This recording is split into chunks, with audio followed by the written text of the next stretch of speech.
Ayun guys, sa basahin niyo meron ng shops at Londonere. Kulang mas dumadami yung mga tao kapag kapatid. Guys, may karugtong pa pala dito sa taas.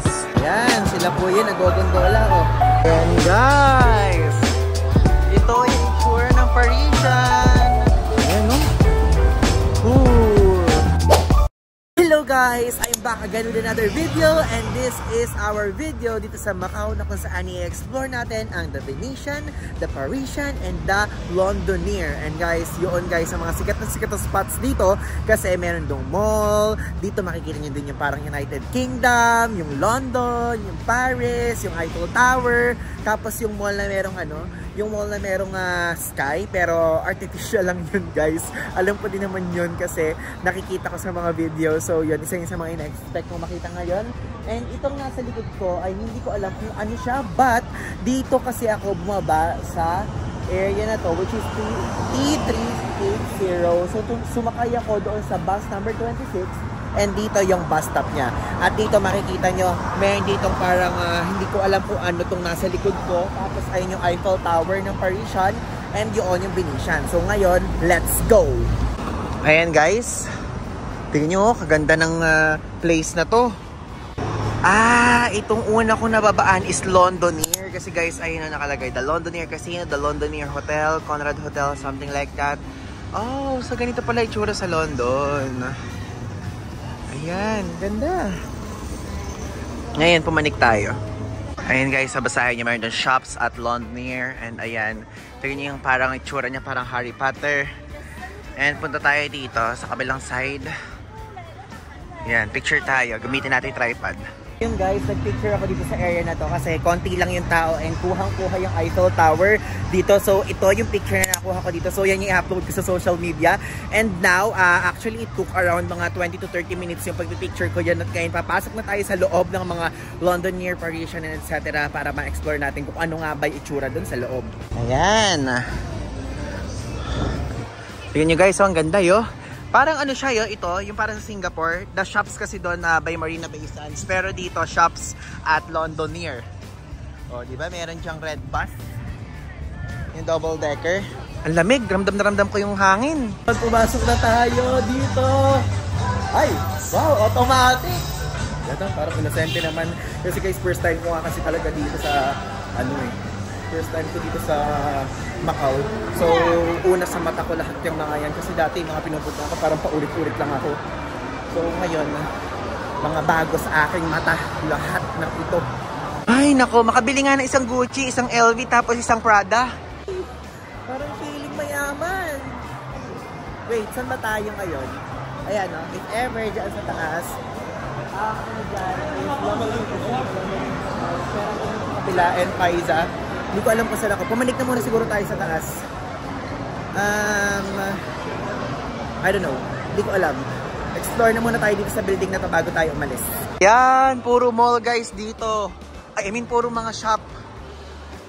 And wala ako nakikitang sign para palipat dun sa Parisian saka doon sa Venetian.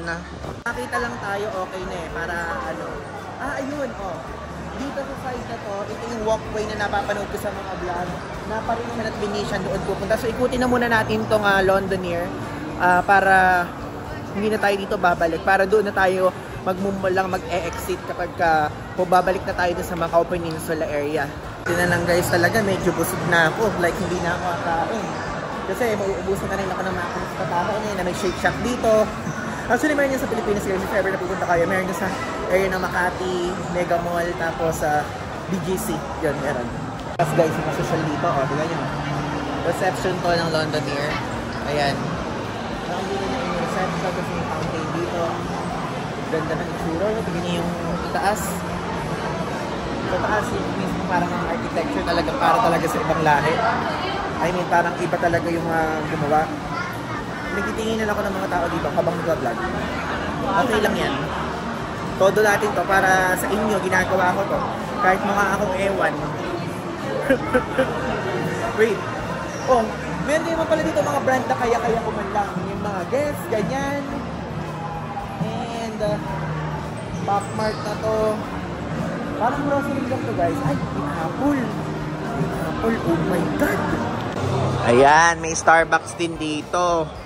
Pero yun guys, yung ano na yan, yung limited edition ng Blackpink na yan. Natikman ko na yan doon sa Ruins of St. Paul. Masarap naman. Sabi ng mga kaibigan ko kasi hindi daw masarap. Itong ano na to, itong coffee shop na tong Lady M New York. Parang ang atake niya parang ano, no? Parang Arabica. Guys, we're going na doon sa Apple Store. Ay, ganda na Apple Store dito. Ano? Tignan nyo. Meron dito sa part na to, oh. Merong baba. So dito tayo sa second floor magsisimula. Ganda. Ganda guys. Dito niya meron dito mga case ng phone, ay ng iPad. Mga mismong adapter. Ay, polishing cloth.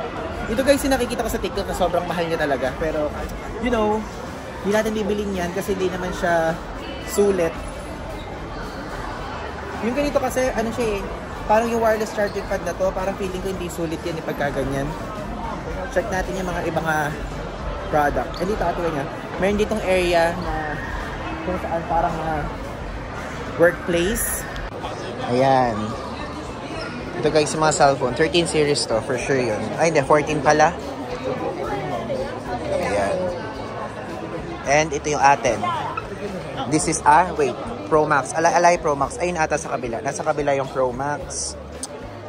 So, ang price dito guys ng 14 Pro is 8,999 MOP. Okay, so, lumabas na ako dun sa Apple Store. Talagang tinakam ko lang yung sarili ko sa AirPods Max. Kasi guys, tinignan ko. So, parang ang baba ka ako ng price. Tapos nung kinumpute ko na kinonvert ko na siya sa Philippine Peso, 33,000 Diyos ko yung AirPods Max.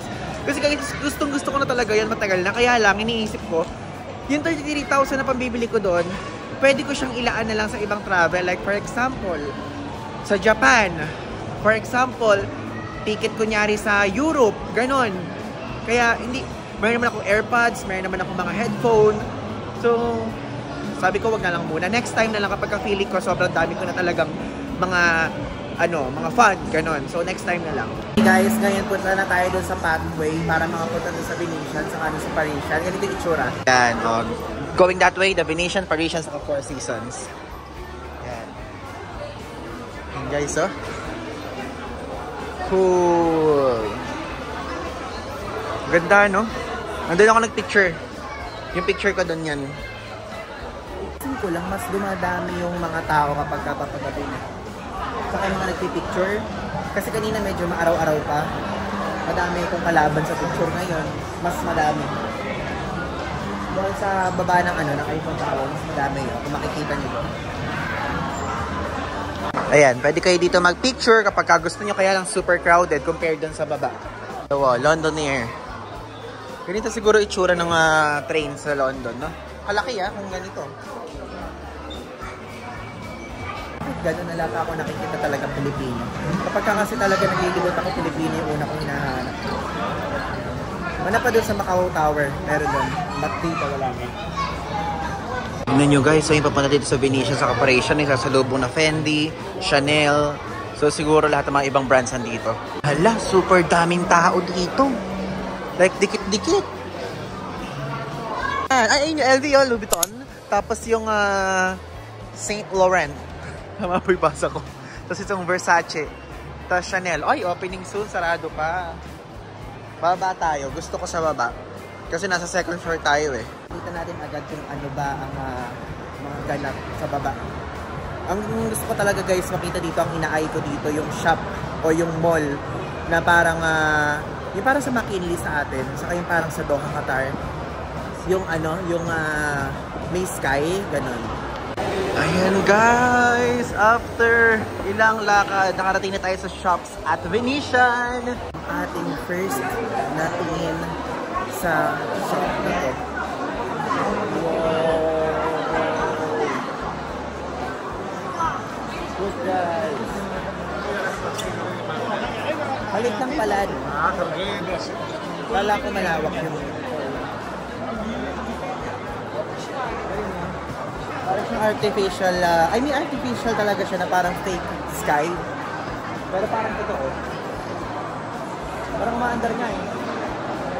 Parang ganun. Ano, Kita nyo guys. Kaya lang walang gondolang umaandar. Hindi ko sure kung may oras to. But ayan o. Merong ano yun eh. If ever na gusto nyo guys maganyan, yung link ilalagay ko sa baba. Pwede kayo mag-avail yan sa Klook. And also you can use my code PaulIvan5 off para magkaroon kayo ng extra discount sa inyong first experience na gondola dito sa Venetian. Dadaan na naman tayo sa pinakagusto kong shop na amuyin every time. Lush.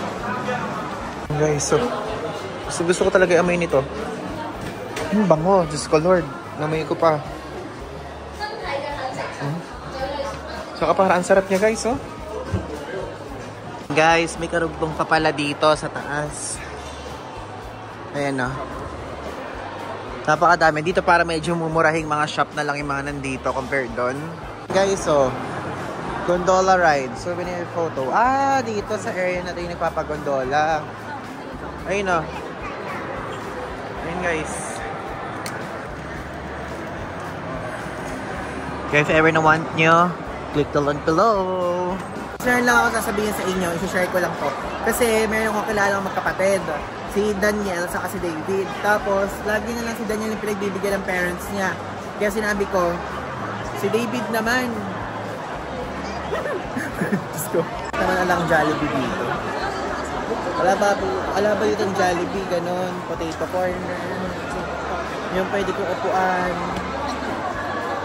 Kasi kanina pa po ako lakad na lakad. Mabusog naman ako dun sa Macau Tower. Kaya wala akong choice. Daming tao dito. Oh, ba't lang sila nakapila? What? Ba't nakapila sila? Ah, sa restaurant na yun? Ay, oo nga. Ano to? Ano restaurant yun? Lahat sila nakapila. Ayan, ang pangalan pala nito, Grand Canal Street. So, pag diniretso natin yan, Carnival Square, Lion Square, sa Great Hall, and Mask Street. Ayan, yung mga shop na nandito, unti-unti ko nang hindi nakikilala. Ito, 1, 2, 3. 1, 2, 3, pass. Ah, Korean shop. Kasi tingnan niyo yung mga sulat, oh. Korean shop.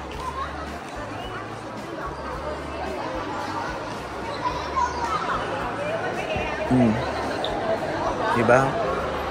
Wala man lang ako nakikita dito ng Pilipino. Yan, sila po yan, nagogondola ko. Yan, oh. Nagogondola sila doon.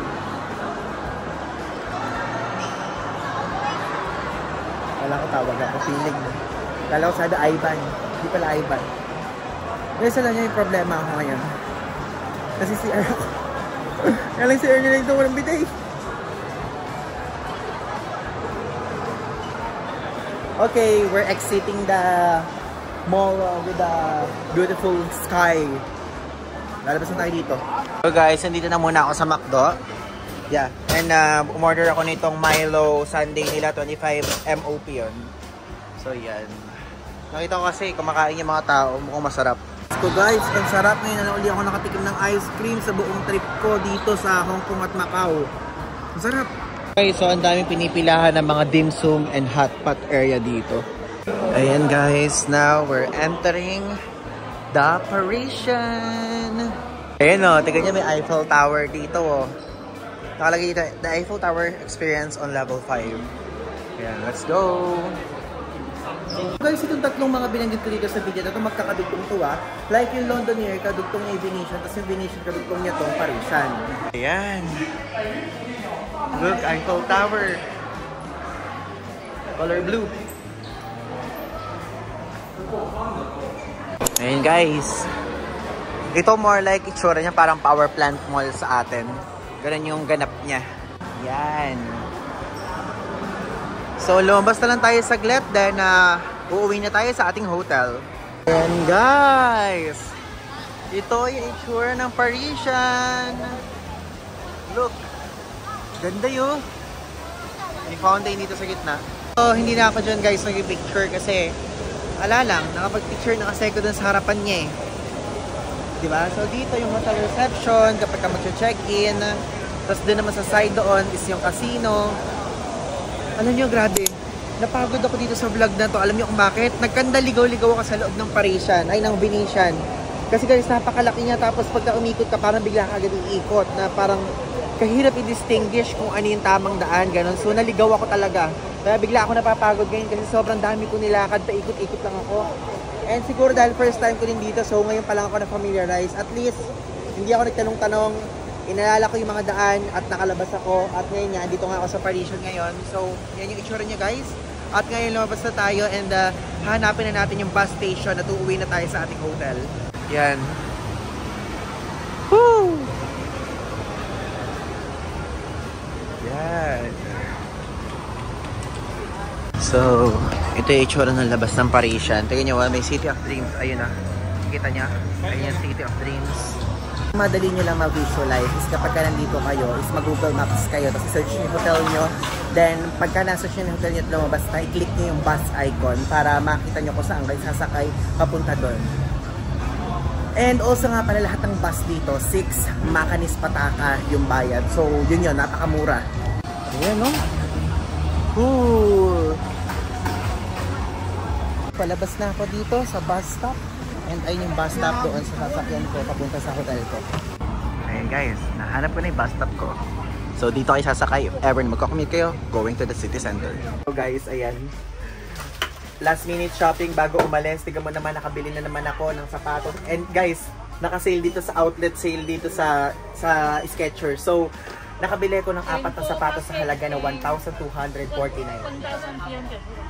1,300. Okay, 1,300 kasama na yung plastic.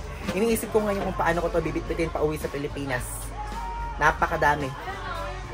So, okay guys. Ngayon lang ako nag-mili ng ganito. Sana naman may uwi ko siya na maayos.